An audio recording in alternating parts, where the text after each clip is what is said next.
What's up, everybody? King Triple C here, the Olympic champ, the flyweight champ, and the bantamweight champion of the world. Anyhow, you guys stay tuned, and you guys don't forget to hit up Artem MMA Analysis on YouTube. Because if you don't, you guys can all do me a favor and bend the knee to King Triple C. Alright guys, Artem MMA Analysis is officially back in 2022. This video will be coming out, I believe, on the last day of 2021, so we're coming back with a fresh start. I was at 74% for the few months that I had my channel going for, so hopefully I'm aiming for over 70% overall. Anyway, let's get into the card. This is going to be a very fast breakdown. These are early predictions.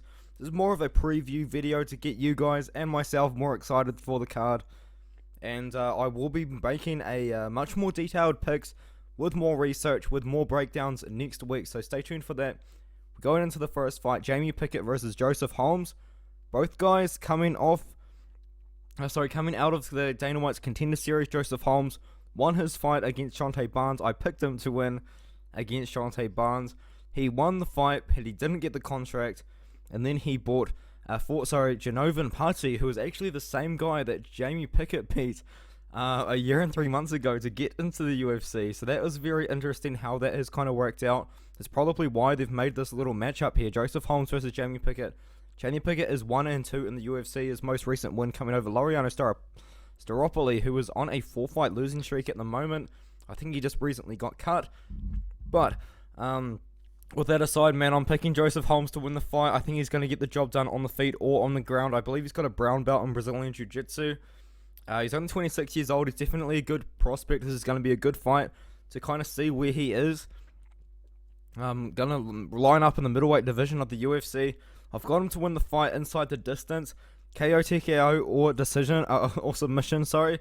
I don't think the fight will go the distance. I think Joseph Holmes will finish the fight. Raoni Barcelos versus Victor Henry. We've got Victor Henry here. Both guys almost 35 years old. Raoni Barcelos, borderline top 15 in the UFC. If not, he is top 15, but I don't believe he is. I think he's just borderline top 15. And yeah, man, he's fighting Victor Henry. This fight was meant to happen a few weeks ago. Victor Henry has been fighting over at smaller shows, over at Ryzen, for example, and he's made a name for himself over at the smaller shows, but now he's got his opportunity to step up and fight for the UFC. Unfortunately for him, though, he's got a difficult debut, man. He's got 5 losses, all 5 losses by decision, so he's never been finished. Do I think Raoni Barcelos could be the guy to get the finish on Victor Henry? Potentially, but his most recent 2 wins are by decision. It's pretty hard to tell, man. I think Raoni Barcelos is just kind of a little bit better all around. Victor Henry definitely more known for his ground game. I think he's going to get the job done, probably by a decision, but he could be the first man to ever finish Victor Henry, who's a tough guy. Gabriel Benitez versus TJ Brown. I think Gabriel Benitez has got this one, guys. Everyone that he's lost to has been borderline, pretty much borderline top 15. He most recently lost to Billy Quarantillo, who just fought against Shane Burgos in one of the best fights of the year, on a main card of a pay-per-view. He got a win over Justin James, pretty good win. A loss to Omar Morales when he was undefeated. Lost to Sadiq Youssef, who's a pretty decent prospect at the moment. And apart from that, man, everyone else that he's kind of lost to, especially of recent, has been high-level opponents. TJ Brown, on the other hand, he lost to Jordan Griffin, not really the worst loss, to be fair. Lost to Danny Chavez, and he's got a win over Kai Kamaka III, who has been dropped from the UFC, and most recently won over at Bellator. But I think Gabriel Benitez has got this one, man. I think he's going to get the job done by a decision. So does the majority of the Tapology voters as well. Moving on to a fight. I'm not too interested in this fight, I will be honest. We've got Vanessa Demopoulos versus Sylvana Gomez Juarez. Sylvana Gomez Juarez was meant to fight over on Dana White's Contender Series a few weeks ago, a couple of months ago now.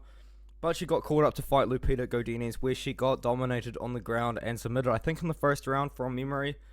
Vanessa Demopoulos, on the other hand, not the best record in the world, but she's got a win over Sam Hughes when Sam Hughes was undefeated. Currently a UFC fighter. I think she might have been dropped by now, and she's also got a win over Cynthia Aseo.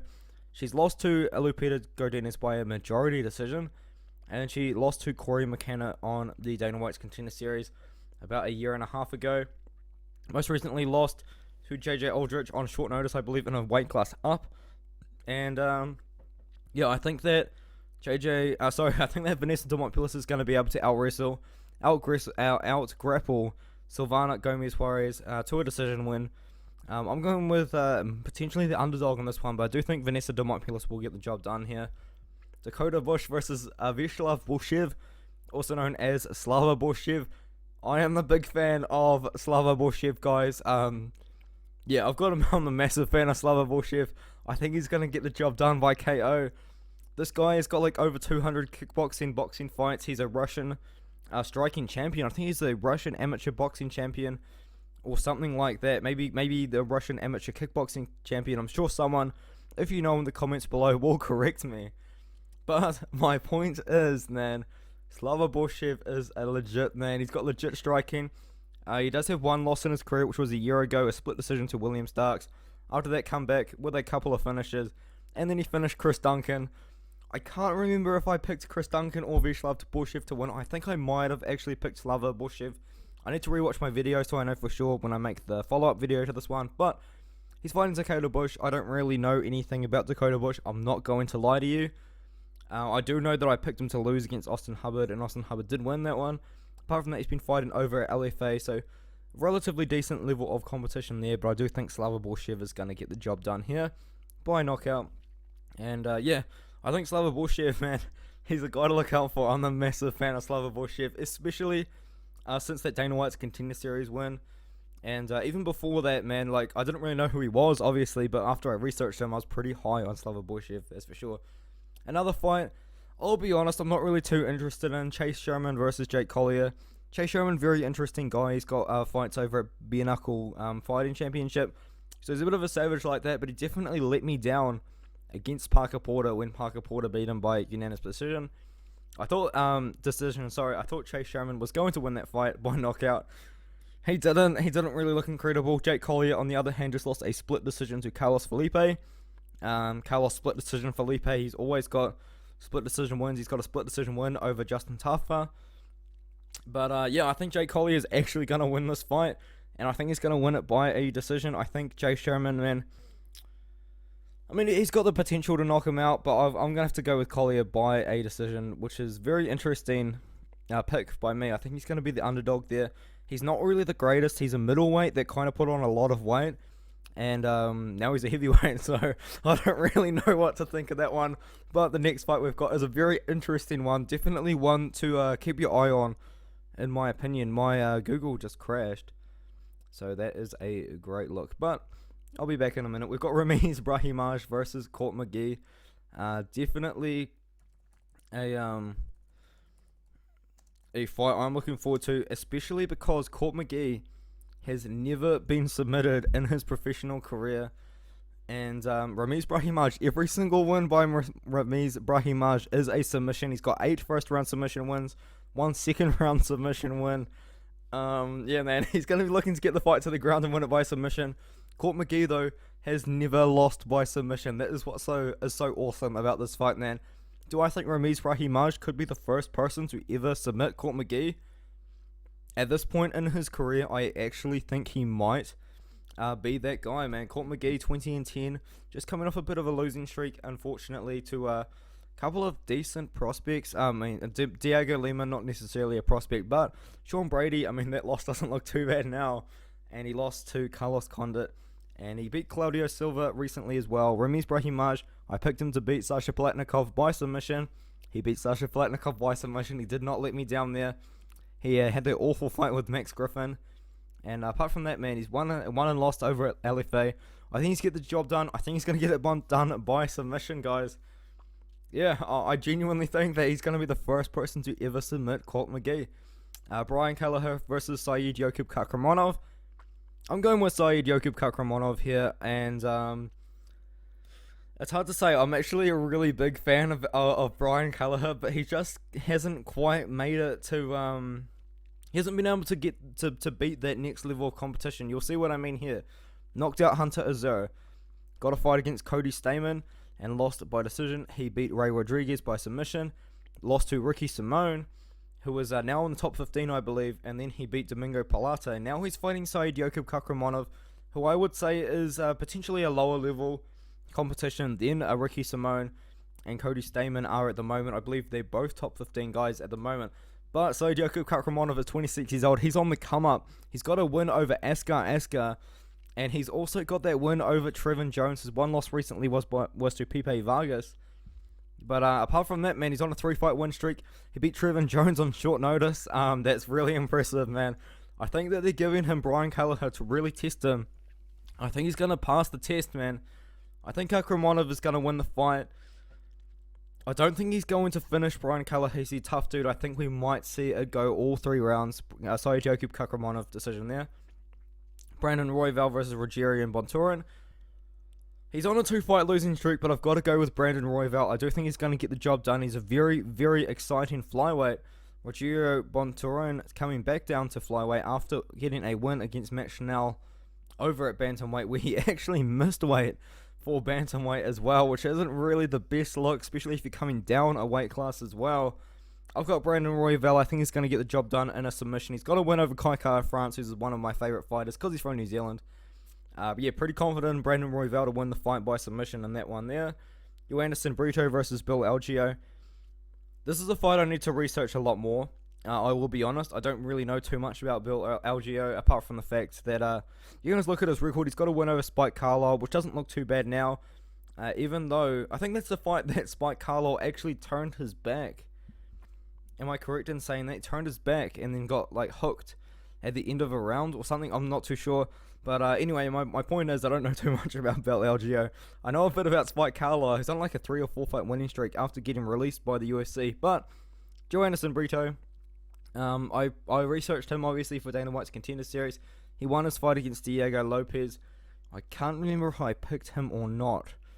But it was a technical unanimous decision. Apart from that, he's got wins over LFA and just smaller. He's got a win over Wellington Prado, which is pretty good as well. But I've got to go with Anderson Brito. I think he's going to get the job done. I need to research this more to really give you a confident pick, though.